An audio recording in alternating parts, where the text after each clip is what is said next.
Moon Lovers, Scarlet Heart Ryeo introduced the non-Korean world to Wang So, Emperor Gwangjong himself. But did we actually meet the real man? If you watched part 1, you already know the answer is sort of. Today we're diving into Gwangjong's actual reign, where Moon Lovers nailed the history, where it took creative liberties, and where the truth is far more complicated, and honestly way more interesting, than the drama ever let on. Alright, let's dig in. If you watched my last video, you already know that Wang So's father, King Taejo, founded Goryeo. And to hold that kingdom together, he made a very strategic move. He married into every powerful clan he could. 29 wives. Politically, genius. Long-term, a disaster. Because now you don't just have a kingdom, you have a government full of powerful warlords, who are all your in-laws, and every single one of them thinks they deserve a say in how things are run. It's like having a mother-in-law who sneaks into your house to reorganize your kitchen because she knows better. Except there are 29 of them, and the fate of the nation depends on where they put the plates. Gwangjong looked at the situation and said, absolutely not. So instead of building more alliances like his father, Gwangjong did the opposite. He kept power inside the royal family. He married his niece, Lady Gyeonghwa, and his half-sister, Queen Daemok. Let's start with Lady Gyeonghwa. I need to make a correction from part 1. I accidentally misnamed her, calling her by her mother's name, Queen Uihwa. So my apologies for that one. In that video, I already covered a lot about their marriage, but there is one more thing I wanted to touch on: the age gap. In Moon Lovers, So looks like he's in his late 20s, and Lady Gyeonghwa looks maybe 7. While that wouldn't have been unheard of for a political contract marriage, it wasn't quite that extreme in real life. Historically, Wang So would have been closer to 19, and Lady Gyeonghwa was likely between 10 and 14. Still young, yes, but not the kindergartner marries a grown man situation that the show implies. Now, Lady Gyeonghwa mostly stayed in the background. Gwangjong's other wife, Queen Daemok, she did not. Queen Daemok was not just the king's wife. She was a powerhouse. A political force who shaped Goryeo just as much as Gwangjong did. And the drama did her so dirty. In Moon Lovers, she's portrayed as vindictive, power-hungry, and willing to sacrifice her own family for the throne. But the real woman? She was far more complex. A strategist, a survivor, and eventually one of Gwangjong's fiercest rivals. She helped raise him to the throne. She survived his bloody reign. She wielded so much influence that even he couldn't touch her. She deserves her own deep dive, and she's getting one next week. Hit that subscribe button so you don't miss it. But for now, just know this: she was his true queen, and she bore him 5 children.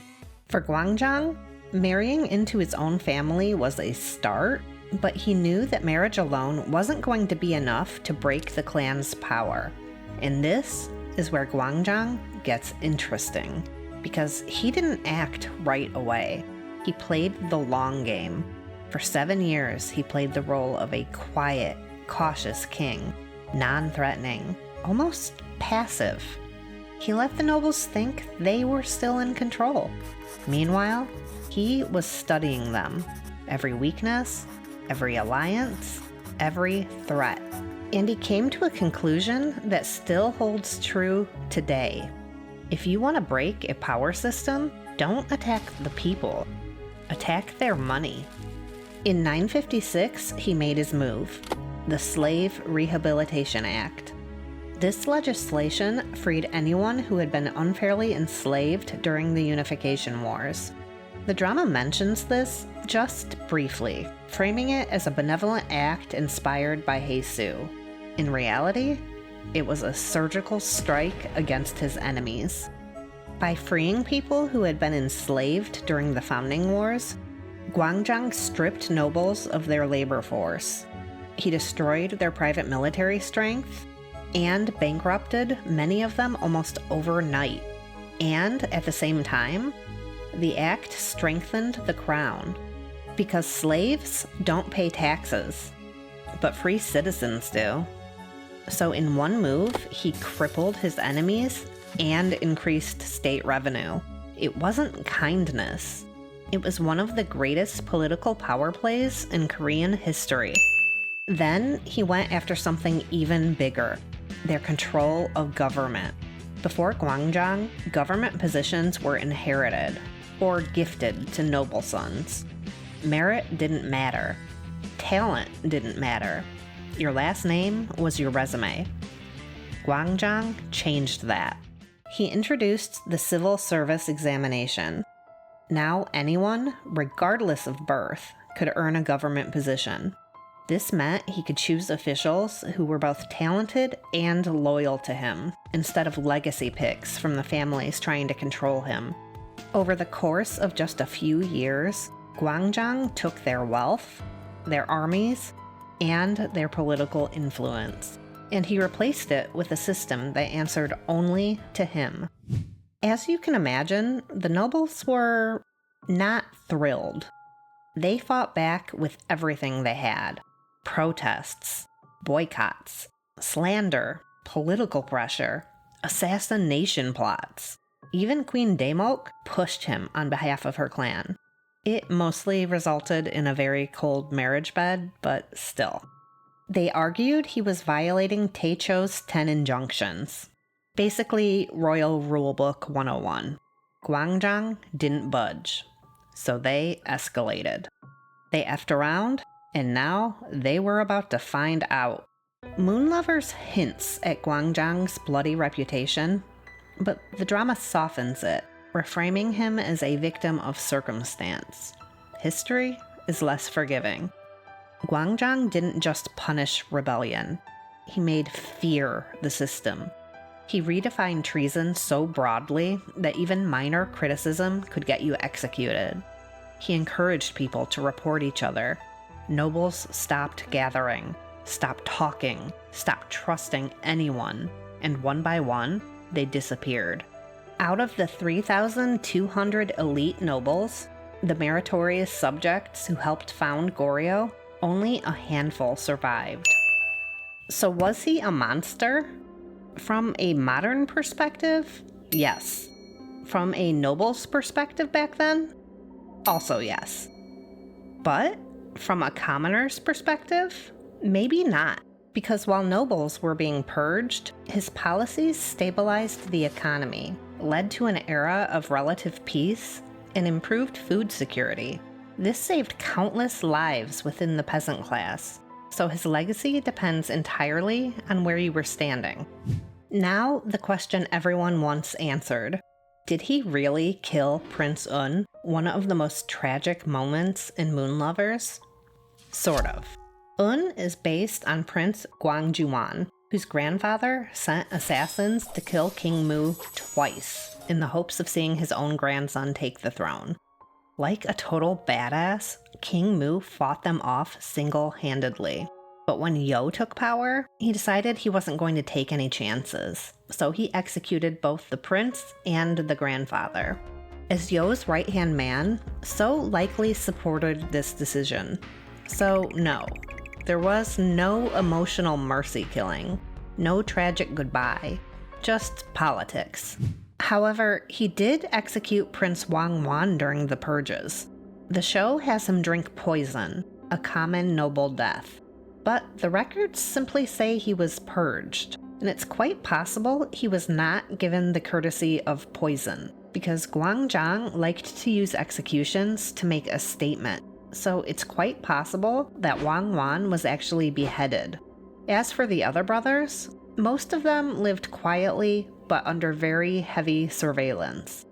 And then there's one of the most uncomfortable parts of Gwangjong's story, his son, Wang Ju, the future king. Over time, Gwangjong stopped seeing him as an heir and started seeing him as a threat. Why? because his mother, Queen Daemok, came from the powerful Hwangbo clan, one of the clans Gwangjong was trying to dismantle.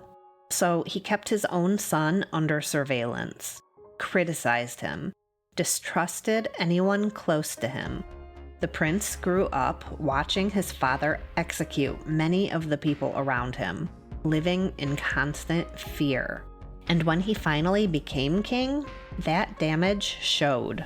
The drama barely touches this, because paranoid father who terrorizes his son doesn't exactly fit the romantic hero narrative. For a man who ruled through fear, his death was surprisingly quiet. He died at 50, likely from a fast-moving illness, possibly worsened by stress. No dramatic fall, no poetic justice, just the end.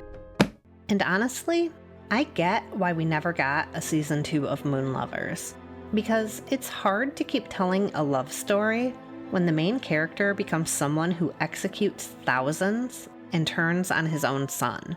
But that doesn't mean I don't want it.